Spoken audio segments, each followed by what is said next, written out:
नमस्कार, मी अरमान पठाण. आपण बघत आहात शार्प न्यूज. मालेगाव दाभाडी येथील मालेगाव सटाणा हायवेसह अनेक विकास कामांचे भूमिपूजन माननीय पालकमंत्री दादाजी भुसे यांच्या हस्ते करण्यात आले. यावेळी बजरंगवाडी शाळेचे इमारतीचेही उद्घाटन करण्यात आले. यावेळी दाभाडी ग्रामस्थसह बजरंगवाडी येथील शाळेचे कर्मचारी, शिक्षक वर्ग उपस्थित होते.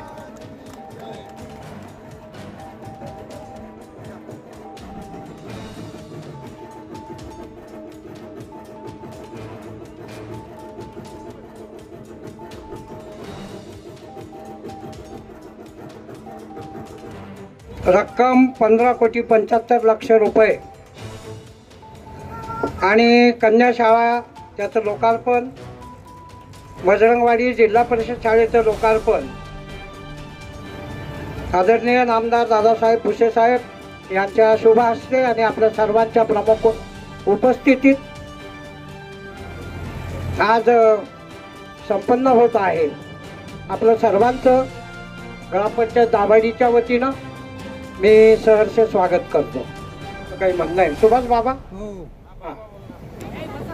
सर्वप्रथम या शिवविचारपीठावर सर्वांनाच जय जिजाऊ, जय शिवराय.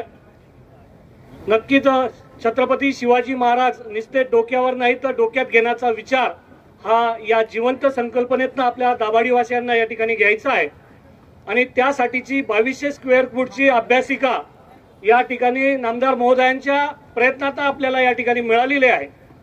त्याचबरोबर गावाच्या आजूबाजूला जे विकास कामं होत आहेत त्याबद्दलही नामदार महोदयांचं मी या ठिकाणी अभिनंदन करतो. तालुक्याच्या आणि जिल्ह्याच्या विकासासाठी पालकमंत्री म्हणून आपण ज्या ज्या विविध योजना या ठिकाणी आणतायत, MIDC असेल, शेतकऱ्यांसाठीचं 5 महाविद्यालय असतील, त्याचं देखील आपल्या संपूर्ण गाववासियांतर्फे आम्ही स्वागत करतो. परंतु साहेब, गेल्या या पावसाळ्यात पूर्ण शेतकरी हवालदिल आहे. नाशिक जिल्ह्यात पाण्याचा जोपर्यंत 2 वेळा पेरण्या झाल्या तोपर्यंत पाण्याचा थेंब नाही आणि शेतकऱ्याचा मुलगा म्हणून या ठिकाणी शेतकऱ्यांच्या वतीने मी या ठिकाणी बोलतो आहे. आम्हाला काही वेळा काही लोक नावं ठेवतात, यांना माईक दिसला की बोलायला सुचतं, पण आम्ही माईक नाही घेतला तर आम्हाला आंदोलन करता येणार नाही, त्याबरोबर निवेदन देता येणार नाही, लोकांचे प्रश्न मार्गी लावता येणार नाही. कारण चपल्या उचलणारे असतील, मागेपुढे फिरणारे असतील, त्यांना कुठेतरी कॉन्ट्रॅक्ट असेल, बाकीच्या गोष्टी असतील, या कुठेतरी एकाच माणसाला 4-4 पद्धतीने जर मिळत असतील तर तळागाळात काम करणाऱ्या माणसाने जायचं कुठे? शेतकऱ्यांच्या विषयी बोलायचं झालं साहेब, आपण कृषी मंत्री म्हणून चांगल्या पद्धतीने या ठिकाणी नियोजन करून अनेक लाभ आपल्या शेतकऱ्यांना, महाराष्ट्राच्या जनतेला दिले. पण मालेगावच्या या पूर्ण तालुक्यामध्ये आमच्या 2 वेळा पेरण्या झालेल्या आहेत. पाण्याचा गंभीर प्रश्न आहे. पुढे तर पुढचं पीक येण्या इतका आमचा खर्च आमच्याजवळ ताब्यात राहिलेला नाही. म्हणून शेतकऱ्यांसाठी मालेगाव तालुका तरी दुष्काळी जाहीर करावा. पालकमंत्री म्हणून आपण ही मागणी आम्ही तुमच्याकडे करतोय साहेब. त्याचबरोबर लोणेर ते ठेंगोडा मार्गे, लखमापूर मार्गे रावळगाव पर्यंत जी पाटसारी येते तिच्यामध्ये पाणी आवर्तन देताना एक पिण्याच्या पाण्यासाठी सुद्धा आणि शेतकऱ्यांसाठी सुद्धा एक पाण्याची बंदिस्त आणि एक ओपन, म्हणजे शेतकऱ्यांना पण फायदा होईल आणि पिण्याचा पाण्याचा प्रश्न सुद्धा मार्गी लागेल. आणि गावाबद्दल जर बोलायचं झालं तर रस्ते खोदून ठेवले, त्याच्यासाठी जर लोकांचा असंतोष आहे तर मला विनंती असेल, जेव्हा जेव्हा काम चालू कराल तो पारदर्शक पद्धतीने ज्या व्यक्तीला दिला आहे, म्हणजे नेहमीच आम्ही तुमच्या चांगल्या कामांच्या सोबत प्रत्येक ठिकाणी असतो आणि ज्या ठिकाणी कोणीतरी चुकत असेल तर त्याच्या विरोधात उभं राहायला आम्ही त्या ठिकाणी असतो. म्हणून काही वेळा राग येतो दादा, प्रमोदादा, नक्कीच प्रत्येक वेळेला आम्ही समोर असतो, पण शेतकऱ्यांच्या प्रश्नाबाबत हा विषय असल्याने या ठिकाणी ते एक शेतकऱ्यांच्या वतीने मत मांडतो. 50% आणीवारी या ठिकाणी शेतकऱ्यांना मिळाली पाहिजे. त्यासोबत हे जे सार्वजनिक वाचनालय आहे ज्याच्यामध्ये मोठी अभ्यासिका एकट्या बिहार जिल्ह्यातनं 1700-1900 भारतातनं जेव्हा विद्यार्थी येतात, 1300 विद्यार्थी बिहारमधून अथक प्रयत्नांनी एकमेकांना मदत करत त्या ठिकाणी 1300 IPS IAS अधिकारी बनतात आणि अवघ्या महाराष्ट्रातनं 100 आणि इतर राज्यातनं 400 अधिकारी त्या ठिकाणी बनतात. तर एक खेदाची गोष्ट आहे की आपल्याकडे या ठिकाणी जर MPSC UPSC ची बंदिस्त SC अभ्यासिका झाली तर गोरगरिबांच्या पोरांपासून सगळ्यांना फायदा होईल.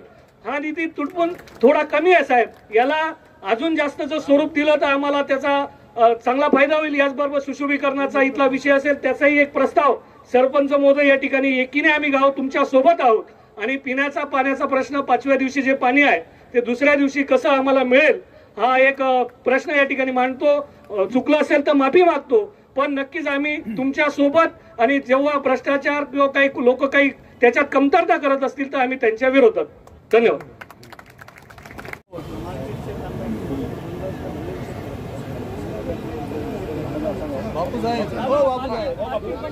पाटसारीचे अधिकारी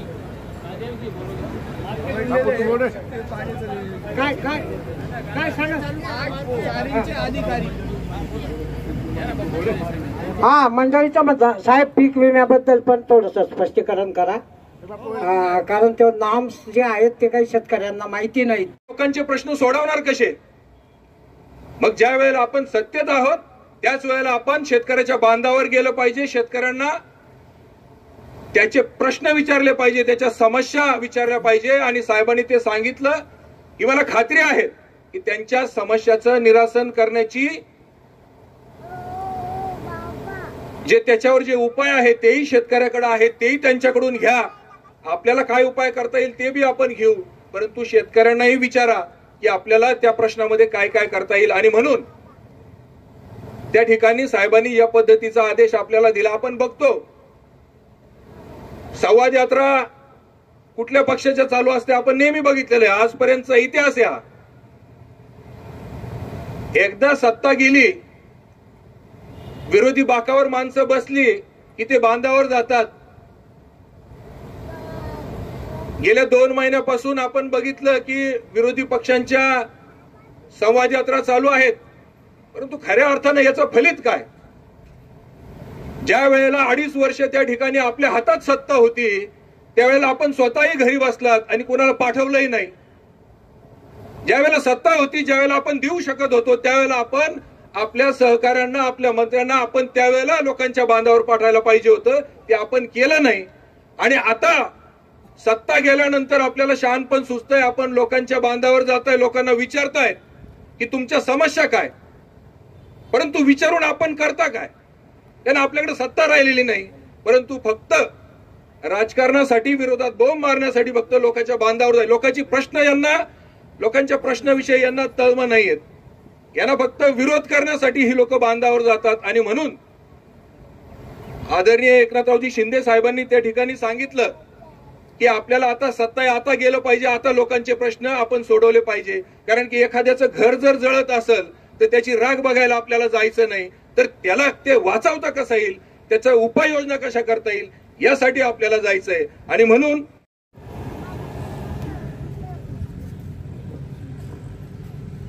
दाभाडी गावातील विविध विकास कामांचं लोकार्पण, काही कामांचं भूमिपूजन, यादी मोठी आहे। या कार्यक्रमाप्रसंगी उपस्थित ज्यांनी आत्ताच आपल्याला मार्गदर्शन केलं, आपल्या सर्वांना ठाऊक असेल की नगर जिल्ह्यातील पुणतांबा शेतकरी आंदोलनाचं जे एक प्रमुख केंद्र असतं, त्या गावातीलच शेतकऱ्यांचे नेते माननीय विठ्ठलजी जाधव,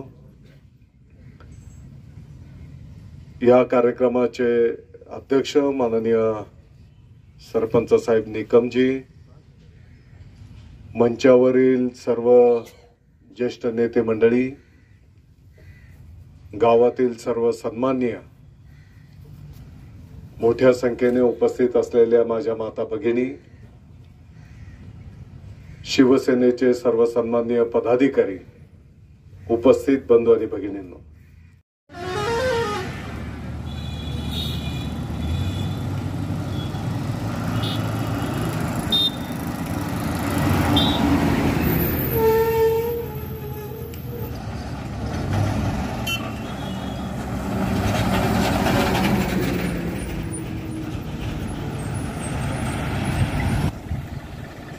खरं म्हणजे आज मालेगाव शहराकडून सटाण्याकडे जाणारा जो काही स्टेट हायवे आहे अमृतदादांच्या घरांपर्यंत पूर्ण झाला कॉन्क्रिटीकरण आणि तिथून पुढे हळूहळू आपण सटाण्याकडे जातो आहोत. तर साधारणपणे जिथपर्यंत काम पूर्ण झालंय तिथून तर पुढचं जिथून रस्ता चांगला झालेला आहे पेट्रोल पंप बायपाससह टोपांना तर तिथपर्यंत कॉन्क्रिटीकरणाचा रस्ता आपण करायला घेतलाय. त्याचंही भूमिपूजन आज संपन्न झालं असं मी या ठिकाणी घोषित करतो. पुढारी उपस्थित राहायचे. एक फेसबुकवर पोस्ट आली आहे. अमय वाडेकर म्हणून आपल्या गावचे भाचे आहेत, ज्या भगिनीने आपल्या मराठी कन्या शाळेमध्ये शिक्षण घेतलं आहे. त्यांनी असं सांगितलंय की सन्माननीय दादा भाऊंनी 2 बिल्डिंग आपल्याला उपलब्ध करून दिल्या. मी संपूर्ण दाभाडीकरांचा आभार व्यक्त करतो, अभिनंदन पण करतो की छत्रपती शिवाजी महाराजांचा पुतळा तयार करताना तुम्ही प्रत्येक जण कोण जुन्या काळाचे तांब्याचे भांडे कोण देतो आहे, कोण जुनं कासाना भांडा आहे ना, ज्याच्या त्याच्या ऐपतीप्रमाणे तुम्ही त्या छत्रपती शिवाजी महाराजांच्या पुतळ्यासाठी योगदान देत आहेत. मी तुमचं अभिनंदन करतो, तुमचा आभार व्यक्त करतो. त्या छत्रपती शिवाजी महाराजांना मी आपल्या सर्वांच्या वतीने, तालुक्याच्या सर्व जनतेच्या वतीने प्रार्थना पण करणार आहे. किरणा सहकारी साखर कारखाना हा आमच्या पूर्वजांनी वडीलधाऱ्यांनी अतिशय कष्टातनं उभा केलेला आहे. सर्व सभासद शेतकऱ्यांनी उभा केलेला आहे. आणि म्हणून खरं जर देवाकडे न्याय असेल तर परत एकदा तो कारखाना या मालेगाव तालुक्याच्या शेतकऱ्यांच्या मालकीकडे आला पाहिजे, शेतकऱ्यांच्या ताब्यामध्ये तो कारखाना आला पाहिजे. आणि मला विश्वास आहे देवावर, एक दिवस येईल तो कारखाना मालेगाव तालुक्याच्या जनतेच्या मालकीचा झाल्याशिवाय राहणार नाही. आणि म्हणून मी आपला जास्तीचा वेळ आज या ठिकाणी घेणार नाही. आपण एवढ्या मोठ्या संख्येने या ठिकाणी या विकास कामांना शुभेच्छा आणि आशीर्वाद देण्याच्यासाठी आलात.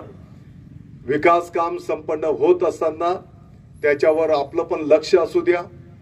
होणारं काम हे दर्जेदार पद्धतीचं झालं पाहिजे. जर काम चांगल्या पद्धतीचं होत नसेल तर ते काम तुम्ही तिकडे थांबवा. अभी टाइम आहे. दुसरा, स्थानिक पातळीवरच्या पदाधिकाऱ्यांच्या कानावर घाला आणि तरी जर तुमचं ऐकून घेतलं गेलं नाही तर नेहमीप्रमाणे तुम्ही थेट मला फोन करून सांगू शकता, परंतु क्वालिटीमध्ये कॉम्प्रोमाइज नाही. आणि म्हणून होणारं काम, प्रत्येक काम हे दर्जेदार पद्धतीचं झालं पाहिजे, एवढंच मी या निमित्ताने सांगतो. परत एकदा माननीय विठ्ठलजी जाधव, आपले देवाजी वाघ साहेब या कार्यक्रमाच्या निमित्ताने का होईना मालेगावला आलेत, त्यांचं मी आपल्या सर्वांच्या वतीने आभार व्यक्त करतो. आपण बिलकुल काळजी करू नका. 2000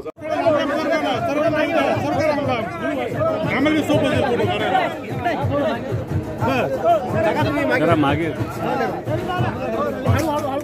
हॅलो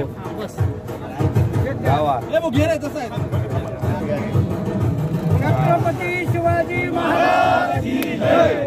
तुमचं नातं काय? छत्रपती शिवाजी महाराज की जय. काय थांबले?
चला ओके.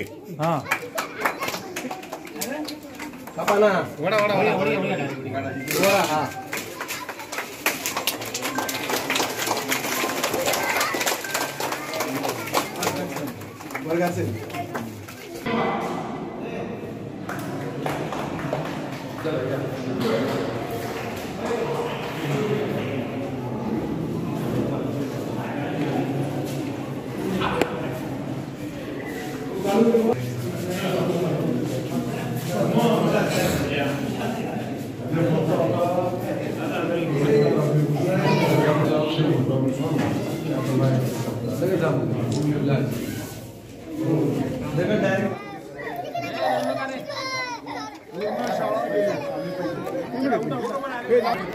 डायरेक्ट